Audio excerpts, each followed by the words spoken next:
frankly struggle with the term metabolic flexibility because it simply is not an accurate portrayal of what is really happening. And more so, and more importantly, it is not where you want to go. Okay, you can be metabolically flexible, but if you don't have metabolic capacity, that flexibility is really limited. Fat metabolism is the only pathway to build robust cells, increase mitochondrial density, achieve hormonal balance, and minimize oxidative stress. So why not optimize it? Metabolic flexibility is a term that's being tossed around a lot these days. It's really trendy right now as people are trying to wrap their heads around this concept of using fat for fuel, something which I've been pioneering for the past 22 years.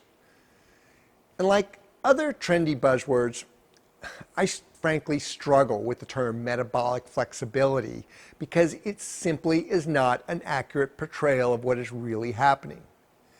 And more so, and more importantly, it is not where you want to go. And this is where I lose people because I'm saying something contradicting their worldview, and I'm willing to say a trendy, oversimplified buzzword is wrong or misleading. And that's because biological systems are complex and dynamic, which is my point on the term for metabolic flexibility. Like the term biohacking, it's misleading and inaccurate. But rather than lose you in this time with a deeper dive into the science, I'm coining a term that does a much better job of describing what you want to develop, and that is metabolic capacity. The term did not simply pop into my head last night as I was trying to come up with some marketing stuff, but has been an evolving concept over several years. Its origins come from reading scientific journal publications, online blogs, textbooks of physiology and metabolism, articles, and real-world anecdotal evidence, often which all of this contradicted each other and my own experience, and trying to come up with a unifying concept or model to reconcile these contradictions. And the result of this is the term metabolic capacity.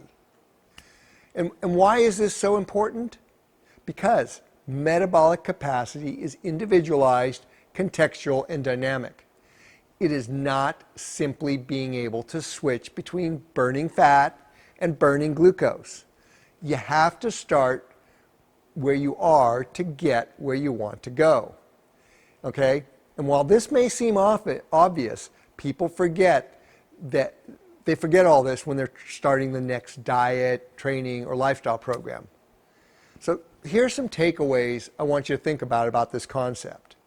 Okay, you can be metabolically flexible, but if you don't have metabolic capacity, that flexibility is really limited.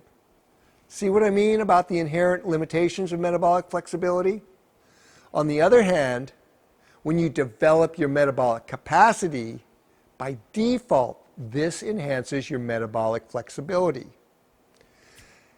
And developing one's metabolic capacity also slows aging to a crawl because it increases the capacity for beta oxidation, the primary fat-burning pathway, thereby minimizing oxidative stress and lactate load. In doing so, eliminates those free radicals. Now, some of you might suggest you can actually build your metabolic capacity for burning lots of carbohydrates.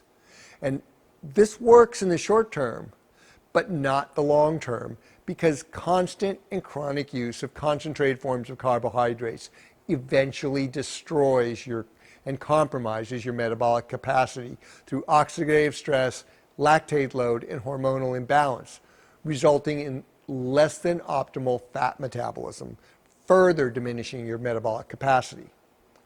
The point is, if you really want to achieve your peak potential of health and performance, it is incumbent to develop metabolic capacity, not flexibility.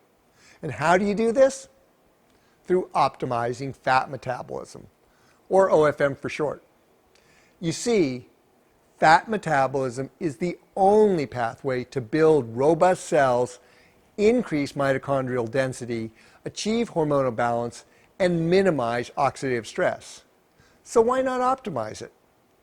Glucose, on the other hand, is simply a quick-burning energy source. Literally, it's your fight or flight fuel. Save it for those times when you really need it, again, by optimizing fat metabolism to conserve your glucose and glycogen. This builds your metabolic capacity to push at or over your threshold when it really counts. Or, in other words, building your metabolic capacity gives you those extra matches to burn when you really need them. By building your metabolic capacity, you actually are going to give yourself metabolic freedom so that you can live life to the fullest and achieve higher health and peak performance.